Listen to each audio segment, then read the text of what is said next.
Okay, I'm ready to start.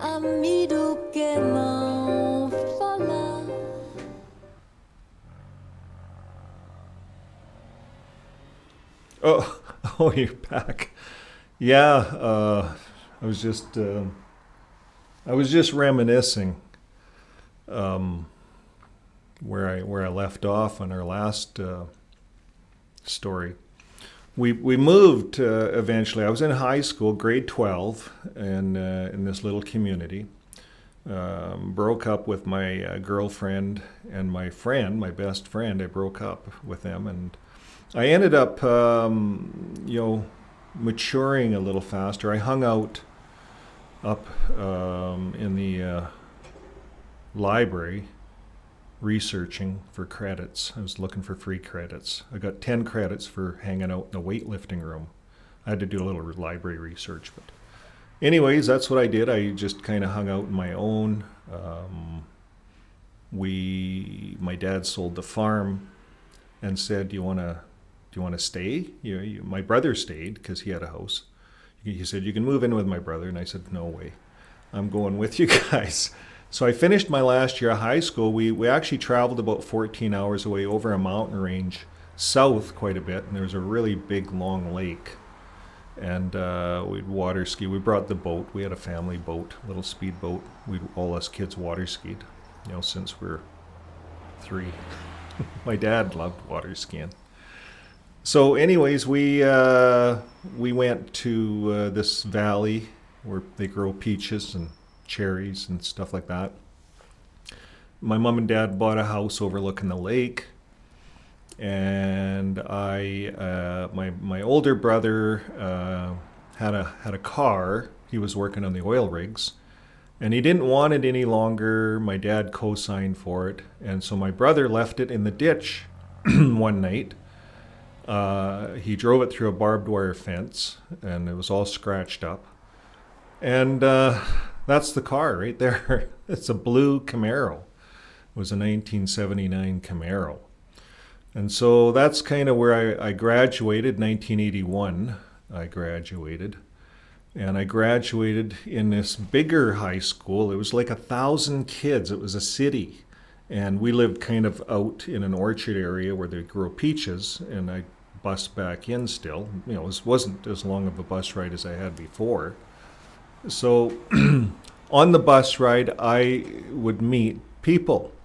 And I met that girl right there. She's a Mormon. And I met her on the bus, and I got to like her. So I had a girlfriend again. Life was good. That's all any young guy wants is a girlfriend, right? Well, I'm just a farm boy, right? Never really went much past holding hands and maybe a kiss or two here. I think, when I think back, I had lots of opportunities, but I don't think I was mature enough to become a real man. So, it just is what it is. Girls a lot of times mature faster. I just sit up here. But I think girls mature a lot faster. That's kind of proven. So, when you're kind of all the same age, sometimes girls want something that younger guys can't give. So anyways, I could give the car. I was on a rugby team. I got into the rugby team. That was pretty elect, I guess. But, so anyways, this Mormon girl wanted me to go to her church. And I thought, why not, Never really knew much about religion, period. So they were all kind of just religions to me. So I go down to this church with the Mormon girl, and it's a big fancy church. And she wanted to drive by, and we went for a drive by the bishop's house in the orchard. He had a big house, mansion, with a Ferrari in the driveway, and an orchard with all kinds of fruits. So we went to this church, and the people, they have the first talk upstairs, and then they split up. The men go here, the women go there, the children go there, and kind of the young people go here. And they have a young person's counselor, and we went down there for the last part, and I think then we went back up and sang a few hymns and took off. And that was the last time I went, but it was all okay. Like there was nothing wrong with any of it. I thought it was kind of cool how they segregated because they talked about some normal stuff we could understand as teenagers. They talked about being in love. They talked about sex and stuff. I really didn't know about the coffee thing. Although she could drink pop and the Mormon girl could do lots of stuff that I don't think Mormons were allowed to do. So I think there was different kinds of Mormons, just like there's different levels of Jehovah's Witnesses, you know, young ones. And I'm not sure how it all works really. But I do know that after we finished the church thing, we drove to the bishop's house, and she wanted to go pick fruit at the orchard of the bishop, who drove a Ferrari. And I said, really? I said, I'm going to do that with my time, and it's sunny down here, and there's a beach, and I could go water skiing, and I'm going to pick fruit for this rich guy that you call a bishop? I said, I'm out of here. So anyways, we're driving back to the beach, and there I am, and I have the the windows down and stuff, and we're driving along, and she takes her top down, her top. And I'm saying, I'm looking around, and there's cars going by, and she has her top, and she's like this, and this just blew me away. And I said, don't do that. You know, I'm going to get in an accident or something. So anyways, she put it back up. So we're driving down, and I don't know, I dropped her off, whatever.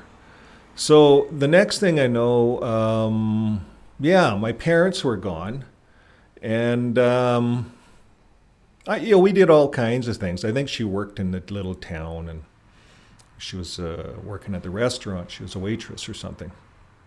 Good at it. Now, by then, I had finished high school, and I got a job working in a mountain blasting. I got on a blasting crew, and I was running a jackhammer like this all day. So anyways, they thought they'd get a good farm boys up there, and they paid really excellent money, like really excellent money. And that's how they built highways. You'd jackhammer holes in, and they'd stick it with dynamite, and then they'd blow out. It was precision hammering, and we were doing condominium shelves in a mountain. It was quite fun right out of high school. And I did work at a gas station while I was in high school there. I had to pay the gas on my Camaro, but I didn't finish that story. My brother drove it through a barbed wire fence, walked away from it. He was working in the oil rigs, had lots of money. And so my dad said, okay, you're going to take over the payments. And he made me he co-signed, and I took over the payments. And I fixed it up. I got the car like dirt cheap, like $3,500. It was brand new. And my dad put a new transmission in it because that's what was wrong. He took the tranny out. But that car got me into a lot of trouble. So anyways, I had to get rid of the car eventually. But anyways, I had a lot of fun with this car, and I got it by accident. I didn't plan it. I didn't source it out or want it or dream of it. It just landed in my lap.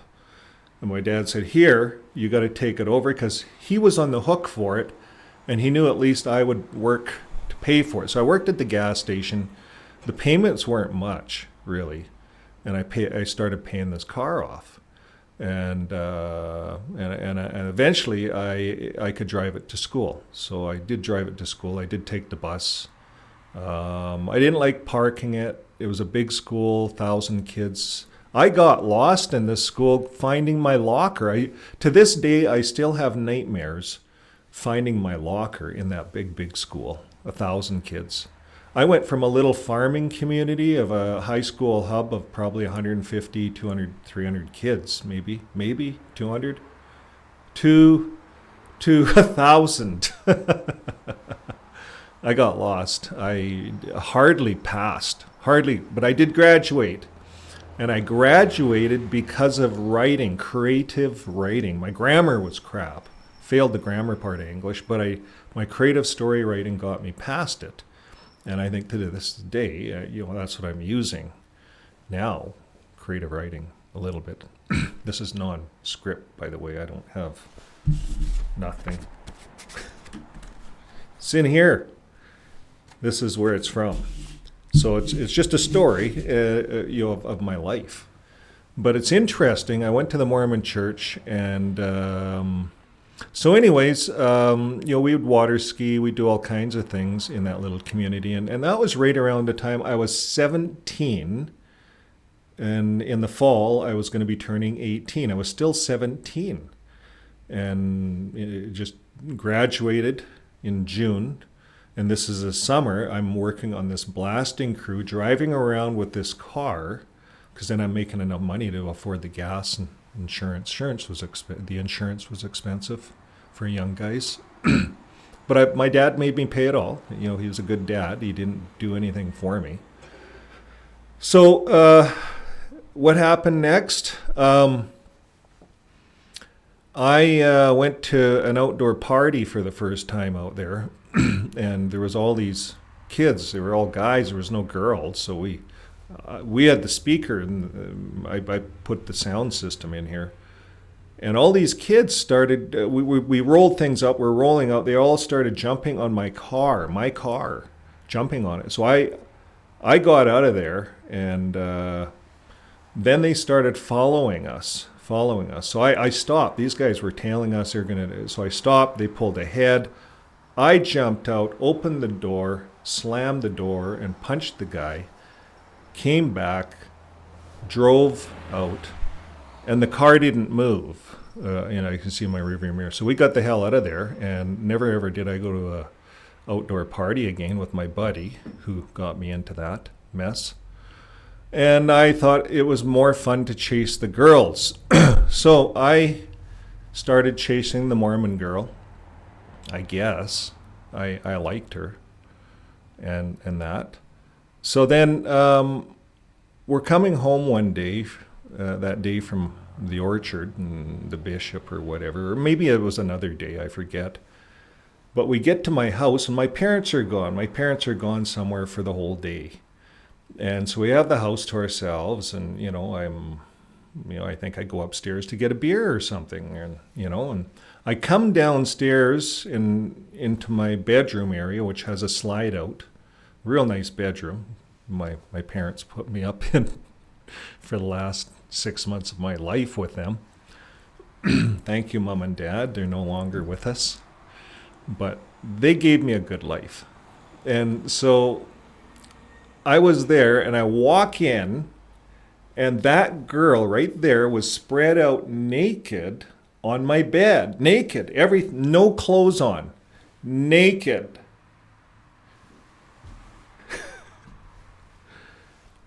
Between you and me, I didn't tell her. I'd never seen anything like that at this point in my life. Nothing. This freaked me out. But I did what every good farm boy would do. I ran. I got the hell out of there. I didn't know what the hell to do. I ran upstairs. I put my beer in the counter. And I opened and shut the door like my parents were coming home. But I ran into my mom and dad's bedroom and hid in the closet. Don't tell anybody. And I waited there until she left the house.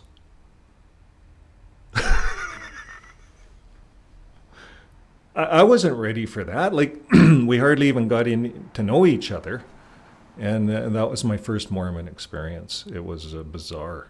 So anyways, I thought about that that day, and I phoned her and gave her some lame excuse that my mom and dad were somewhere or other.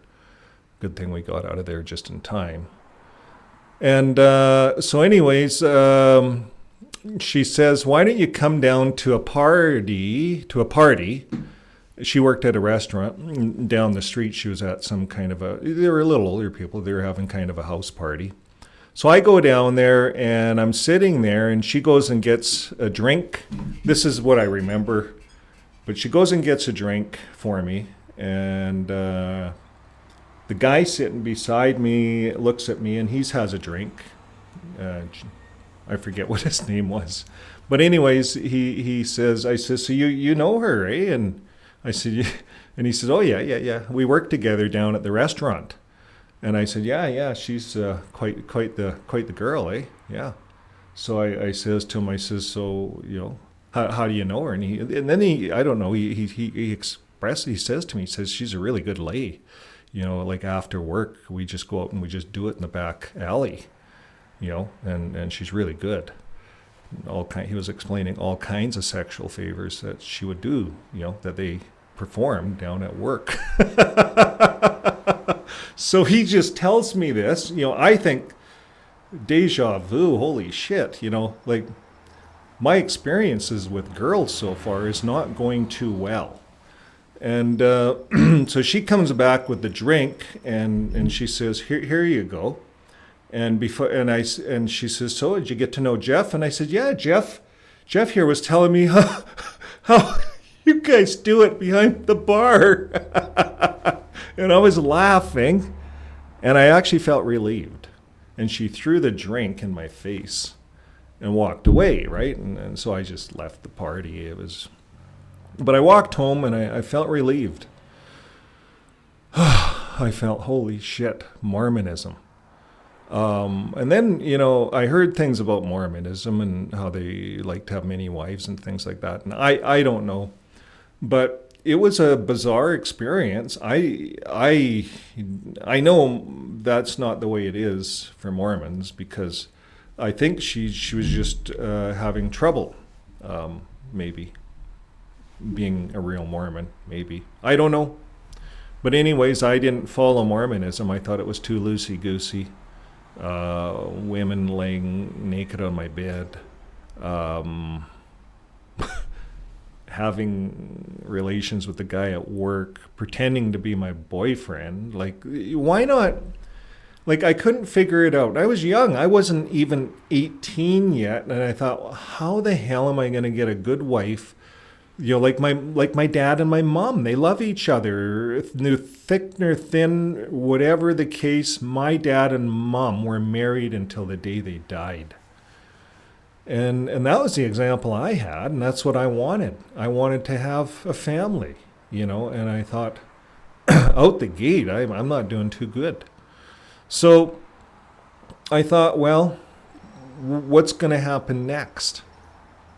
Well, you'll have to tune in, because something did happen next, and it wasn't with a Mormon.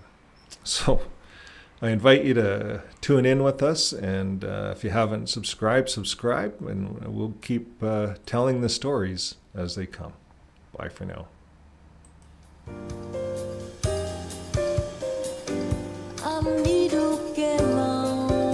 I gotta go.